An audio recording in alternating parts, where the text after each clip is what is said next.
selamat sore, selamat malam Bapak Ibu Saudara. Hari ini Selasa 16 Januari 2024. Mari kita persiapkan hati kita untuk kita masuk dalam pesan gembala ya. Kita persiapkan untuk mendengar kebenaran firman Tuhan. Mari kita berdoa. Bapa di surga, segala puji hormat syukur kami naikkan ke hadirat-Mu. Kami bersyukur atas pimpinanmu sepanjang hari ini Tuhan. Dan tiba saatnya kami mau belajar sebagian kebenaran firman-Mu. Urapi hamba-Mu, singkapkan kebenaran-kebenaran-Mu.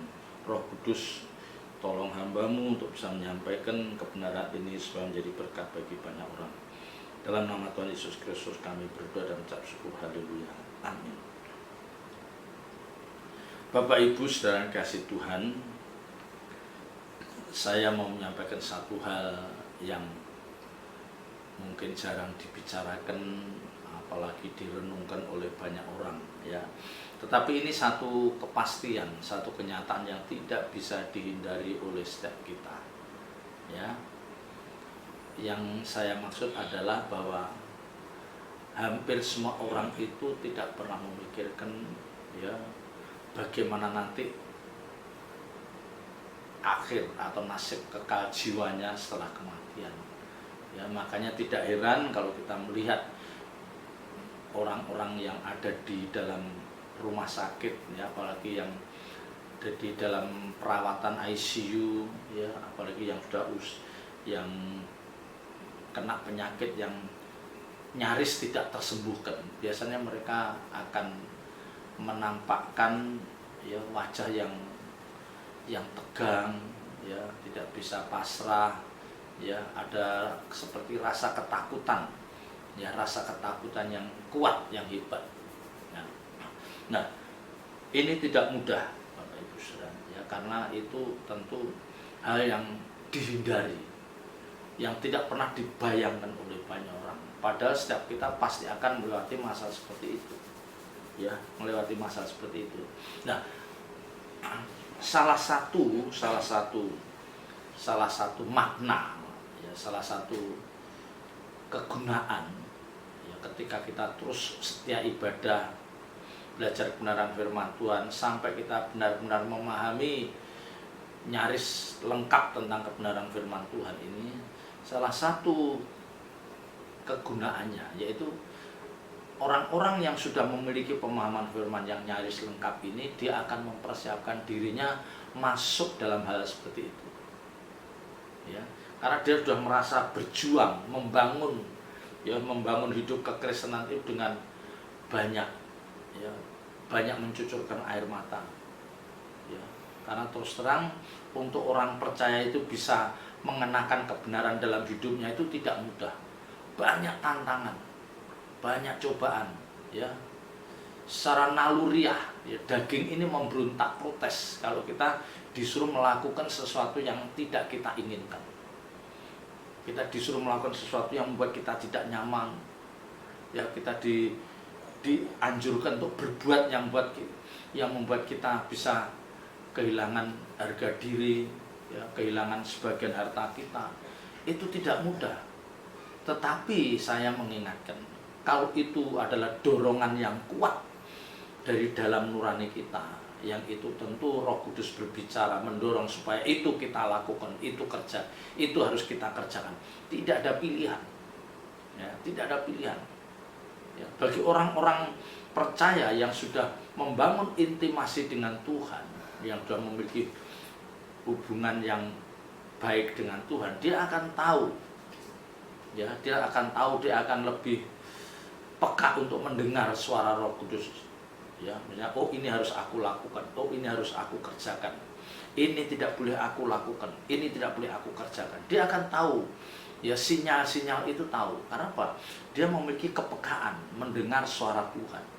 Roh Kudus berbicara dalam dirinya, dia sudah punya kepekaan ya. Berbeda dengan orang-orang dunia yang tidak pernah membangun intimasi dengan Tuhan, yang tidak pernah memperkarakan kehendak Tuhan di dalam hidupnya. Mereka akan cuek, mereka apatis, tidak peduli, yang akhirnya ada pada titik tertentu mereka benar-benar tidak mendengar suara Tuhan, tidak mendengar sinyal-sinyal yang disampaikan oleh Roh Kudus. Tidak. Ya, bagaimanapun juga nurani kita tuh pasti pernah menangkap sinyal bahwa oh ini pesan Tuhan, ini dari Roh Kudus yang harus kita lakukan. Ya. Nah, orang percaya yang membangun hidup kekristenan dengan begitu kuat, ya, jadi mereka punya keinginan yang kuat untuk mengenakan kebenaran itu dalam hidupnya. Mereka pasti akan mengalami berbagai kendala. Ya, karena Alkitab katakan orang yang akan hidup benar itu pasti melalui penderitaan. Karena disitulah intinya kita menyangkal diri dan memikul salib. Ya, menyangkal diri itu artinya apa? Melakukan sesuatu yang itu membuat kita tidak nyaman, yang membuat kita terganggu, tetapi tidak ada pilihan karena memang itu yang dikehendaki Tuhan dalam hidup kita. Itu menyangkal diri. Ya, kita harus melakukan yang itu membuat kita tidak nyaman, yang buat kita yang bisa membuat kita menderita, tetapi kita tahu, kita sadar bahwa itu yang dikehendaki Tuhan. Ya, itulah menyangkal diri. Ya, jadi kalau kita melakukan apa yang kita senangin sementara Tuhan tidak menghendaki, ya itu bukan menyangkal diri, tetapi itu menuruti keinginan daging, memanjakan hawa nafsu kita, dan ini yang tidak dikehendaki Tuhan. Ya, yang akhirnya orang-orang seperti ini akan tersingkir dari hadapan Tuhan, ya, karena mereka menjadi orang-orang yang menuruti hawa nafsunya, menuruti keinginan dagingnya, dan kita tidak boleh hidup seperti itu. Ya, penyangkalan diri itu harus ada dalam diri setiap orang percaya, karena itu seperti perintah. Ya, kalau mau menjadi muridku, kamu harus menyangkal diri dan memikul salib. Ya, memikul salib itu melakukan pekerjaan, ya, yang itu sebetulnya bukan tanggung jawab kita, tapi itu bisa menjadi berkat bagi orang lain. Ya, memikul penderitaan, beban hidup orang lain yang mestinya tidak harus kita pikul, tapi kita melakukannya, yaitu memikul salib. Nah, Paulus itu adalah sosok orang yang benar-benar berjuang bagaimana dia menjadi orang-orang yang berkenan di hadapan Tuhan, dan itu perlu perjuangan. Maka ketika dia nyaris sempurna melakukan semua kehendak Tuhan yang ditaruh dalam hidupnya, dia itu menghadapi kematian itu tidak gentar. Ya, makanya kita bisa memahami apa yang dia katakan dalam Filipi pasal 1 ini. Ya, Filipi pasal 1 ini dikatakan, karena bagiku hidup adalah Kristus dan mati adalah keuntungan. Ya, jarang orang berani mengucapkan kalimat ini yang keluar dari lubuk hati yang paling dalam. Ya, mengucapkan kalimat ini dengan keluar dari lubuk hati yang paling dalam dan dihayati. Ya, bukan hanya sekedar ucapan aja, tapi itu asal aja, tidak. Ya, Paulus mengucapkan dalam ini dalam kesadaran penuh. Ya, kalau hanya karena bagiku hidup adalah Kristus, itu banyak orang berani mengucapkan itu. Bagiku hidup adalah Kristus, hidup yang aku jalan itu aku persembahkan bagi Tuhan. Terlalu banyak kita mendengar hamba Tuhan mengatakan itu, ya, mengklaim bahwa hidup yang aku jalan ini hidup bagi Tuhan, hidup untuk kepentingan Tuhan. Tetapi mereka belum tentu berani mengatakan bahwa mati adalah keuntungan. Ya, belum tentu mereka berani mengatakan hal itu.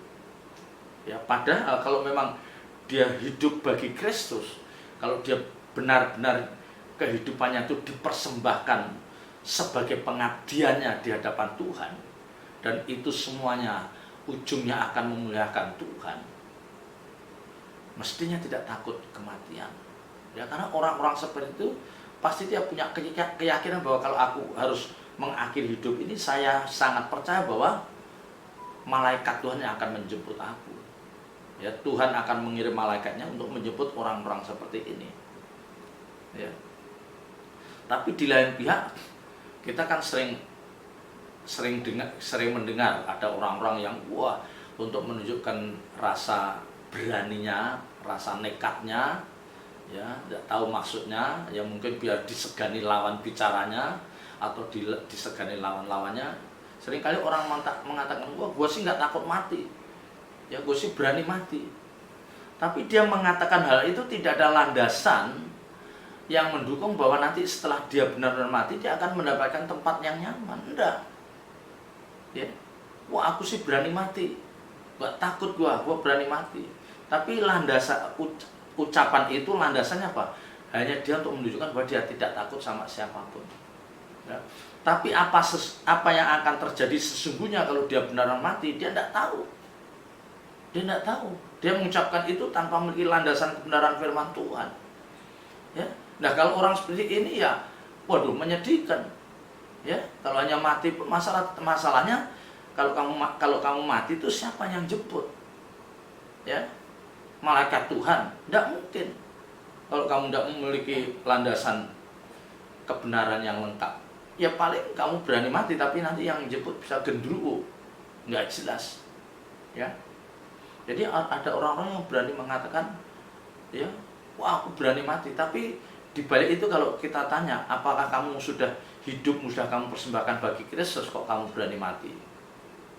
Ya, kalau Paulus kan sudah, dia memang sudah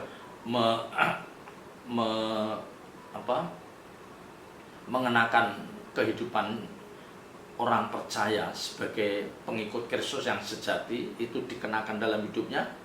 Dan apapun yang dia lakukan untuk kemuliaan Tuhan, jadi dia nggak takut mati. Landasannya ada.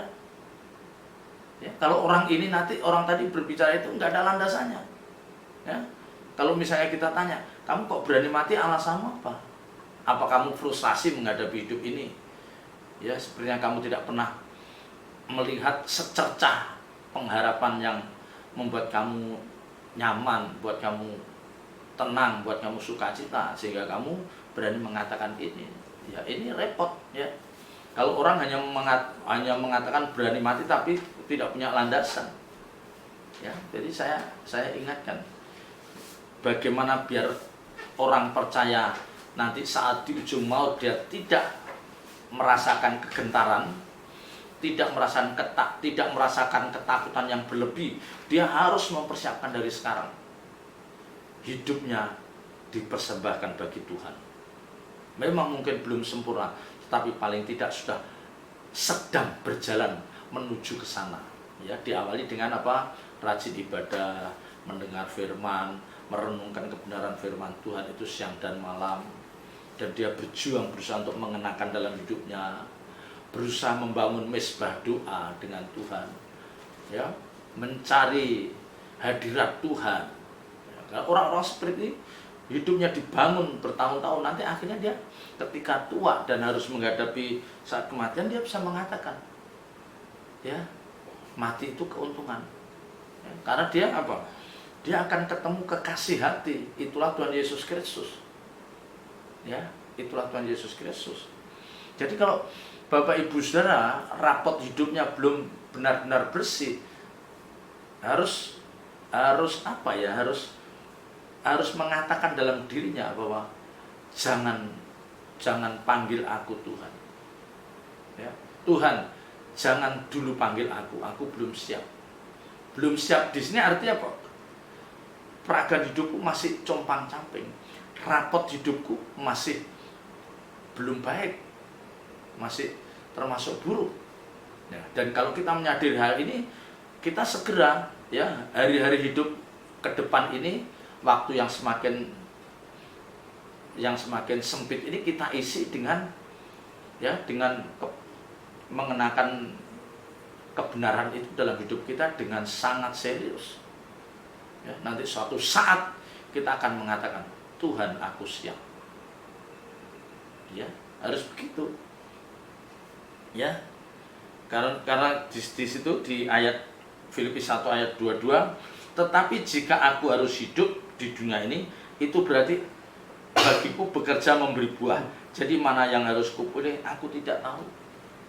Ya, jadi Paulus ada dua pilihan. Kalaupun mati, keuntungan. Tetapi kalau aku harus hidup, aku akan memberi buah. Artinya apa? Hidupku harus bisa menjadi berkat bagi banyak orang.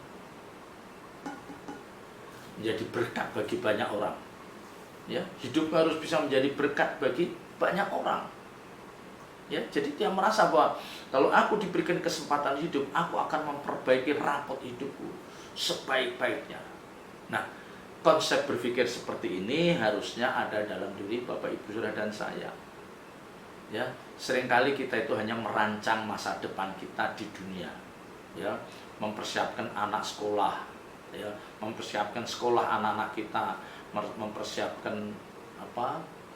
Untuk bisa mewariskan sesuatu yang jasmani untuk anak kita, ya, sudah merancang liburan, ya, sudah merancang membesarkan bisnisnya. Ini semua tidak salah, saya katakan ini tidak salah. Tetapi kalau kita tidak ada waktu untuk memikirkan nasib kekal jiwa kita, bahwa suatu saat nanti kapanpun kita bisa dipanggil Tuhan, nah ini yang menyedihkan. Ini yang menyedihkan. Ya. Jadi Bapak Ibu Saudara, dengan memahami kebenaran ini, ya, kita harus menganggap bahwa waktu yang ada itu tidak lama lagi. Ya. Waktu yang ada yang kita jalani itu makin hari makin berkurang. Ya, dan kita harus memang terus berjuang untuk bisa mewujudkan rapot kehidupan kita itu sebaik-baiknya. Sehingga ketika ada di ujung maut nanti, kita tidak gentar, kita tidak meratap, dan kita siap. Ini Bapak Ibu yang menjadi sulit. Ya. Jadi kalau Paulus katakan, tetapi jika aku harus hidup di dunia ini, itu berarti bagiku bekerja. Ya. Itu berarti bagiku bekerja memberi buah. Jadi apa yang dilakukan Paulus itu, baik perkataannya, tindakannya, keputusannya, itu semua akan menjadi berkat bagi banyak orang. Ya, berkat di sini tentu berkat jasmani, berkat rohani yang akan membuat orang itu semakin mengenal Tuhan. Ya, buat orang itu semakin menjadi orang-orang yang takut akan Tuhan, jadi orang yang menghormati Tuhan. Ya, jadi Paulus merindukan bahwa kalau aku harus hidup, apapun yang aku kerjakan, apapun yang aku perkatakan harus dinikmati banyak orang. Aku harus memberi buah, menjadi berkat banyak orang, dan ini penting Bapak Ibu. Ya, ini sekali lagi yang saya katakan penting. Bapak Ibu Saudara tidak bisa meremehkan hal ini. Ya, tidak bisa meremehkan terus menganggap ini salah. Ya, salah. Mari kita mulai belajar. Apakah sepanjang hari ini hidupku sudah bisa memberkati orang lain? Atau seberapa banyak orang yang diberkati lewat peragaan hidupku? Ya, kita tanya seberapa banyak orang diberkati lewat peragaan hidup. Jadi yang kita pikirkan itu, seberapa banyak orang diberkati lewat hidup. Ya, mungkin lewat kemurahan hati saya, ya, ringan tangan, ya, ketika dimintain pertolongan orang kita dengan mudah bisa melakukan. Bagaimana mulut kita mengucapkan kata-katanya memberkati orang lain, itu yang harus kita pikirkan. Ya, itu yang harus kita pikirkan. Ya, karena kenapa saya terbeban, ya, menyampaikan hal ini. Ya, yang pertama, saya melihat ada orang-orang yang makin lanjut usia, makin murung, ya, sepertinya menatap masa depan hidupnya itu dengan dengan tanpa sukacita. Ya, tahu dong, orang yang murung itu seperti tidak ada yang dinantikan itu dengan ceria. Ya, jadi dia murung, ya, bawaannya sedih, ya. Ini harus dihindari. Ya, makin tua itu mestinya kita makin siap. Ya, makin kita siap itu makin kita tidak ada perasaan takut, murung, apalagi terus bersungut-sungut. Itu harus dijauhkan dari diri kita. Ya, harus dijauhkan dari diri kita. Ya, yang menyedihkan lagi, ya, makin tua, makin umurnya bertambah, makin tidak mengerti kebenaran. Ya, jadi belum insaf, belum sadar bahwa kebenaran itu harus menjadi nutrisi jiwanya, belum sadar. Ya, jadi hari-hari hidupnya diisi dengan sesuatu yang menyenangkan secara jasmani yang hanya sifatnya hanya sementara. Ya, nonton TV, ya nanti bercanda-bercanda, ya refreshing keluar kota, ya dengan grupnya, ya goes, ya petualangan, pencinta alam. Ya mereka mengisi hari-hari hidupnya dengan seperti itu. Tetapi sejatinya orang-orang ini kosong dalam jiwanya. Kalau nanti suatu saat dia menghadapi saat yang kritis, dia pasti gemetar, dia ada ketakutan yang kuat. Terus buru-buru membangun, sepertinya membangun intimasi dengan Tuhan itu sudah sulit. Ya, membangun intimasi dengan Tuhan itu harus dipersiapkan jauh-jauh hari.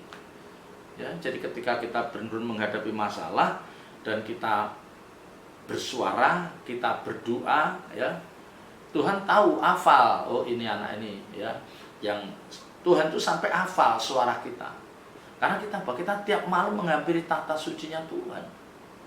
Ya, jadi suara kita tidak asing bagi Tuhan. Dari sekian miliar orang percaya di muka bumi ini, pasti Tuhan mengenal suara masing-masing umatnya, pasti. Ya tentu mereka adalah orang-orang yang sangat menghormati Tuhan. Ya, yang dia membangun intimasi dengan Tuhan lewat mezbah doa. Ya, jadi jangan suara kita itu asing di mata Tuhan. Kita orang percaya, kita berdoa teriak-teriak sampai nangis, tapi Tuhan, siapa ya ini ya? Ya, siapa ya ini ya? Sejatinya si Tuhan tahu, bukan tidak tahu, tetapi kayak dicuekin gitu. Ya. Karena ini saya mengenal, tapi ini suara ini asing. Ya, ini penting Bapak Ibu Saudara. Ini penting, terus terang penting, ya. Jadi maka saya selalu tekankan membangun intimasi dengan Tuhan lewat doa-doa yang kita naikkan, ya. Dan kita punya kerinduan yang kuat untuk kita punya kerinduan yang kuat untuk kita mengerti kebenaran dan mengenakan dalam hidup kita. Itu Tuhan harus nangkep, spirit kita yang seperti itu Tuhan harus nangkep. Memang kita bukan orang yang sempurna, kita bisa salah, kita bisa jatuh, tetapi spirit itu tidak pernah padam. Ya, jadi keinginan dari dalam diri kita yang kuat untuk kita mengasihi Tuhan, untuk kita hidup benar bagi Tuhan, untuk kita bagaimana menjadi berkat bagi orang lain, itu tidak pernah padam. Ya, tidak pernah padam dan bahkan terus makin kesini makin kuat. Ya, Tuhan nangkep. Tidak mungkin Tuhan tidak nangkep spirit orang-orang yang dikasihinya. Wah, ini orang ini, anak ini mengasihi aku. Dia berjuang dengan segenap, dengan sekuat tenaga bagaimana hidupnya berkenan. Ya, sekalipun dia masih bisa jatuh salah, tetapi Tuhan bisa memahami. Ya. Tapi bukan berarti kita akan hidup salah terus, jangan. Ya, harus ada pertobatan yang nyata. Ya, sampai akhirnya Bapak Ibu Saudara, orang-orang seperti nanti ketika di ujung maut dia berani mengatakan, aku siap menghadap Tuhan. Ya, kalaupun aku harus menghadap, ya mengakhiri hidupnya, itu pun adalah keuntungan bagiku. Karena aku menanti perjumpaan dengan Tuhan itu. Ya, ini menjadi kerinduan orang itu. Ya. Tetapi sekali lagi ini tidak mudah diwujudkan, ya. Orang percaya tidak bisa dengan mudah menantikan hadirat Tuhan. Tidak, mereka harus membangun, ya, membangun intimasi dengan Tuhan dengan waktu yang cukup panjang. Ya, ini yang makanya selalu saya katakan, ya siapkan waktu, ya prime time kita untuk ada di hadirat Tuhan. Siapkan waktu untuk kita merenungkan apa-apa yang sudah kita kerjakan sepanjang hari. Kita introspeksi. Ya, orang-orang yang mau introspeksi itu adalah orang-orang yang mau bertumbuh. Ya, orang-orang yang mempersoalkan kekurangannya di hadapan Tuhan, kelemahannya di hadapan Tuhan. Itu adalah orang-orang yang mau bertumbuh. Orang-orang yang ingin mengukir rapot hidup sebaik-baiknya. Dan itu mestinya harus dikerjakan oleh semua orang percaya. Ya, selamat berjuang. Ya, selamat berjuang. Jalan hidup ini, ya, dalam pimpinan Roh Kudus. Mohon kita mohon Roh Kudus senantiasa memimpin perjalanan hidup kita. Dan jangan bosan-bosan terus mendengarkan kebenaran firman Tuhan. Miliki nurani yang bersih.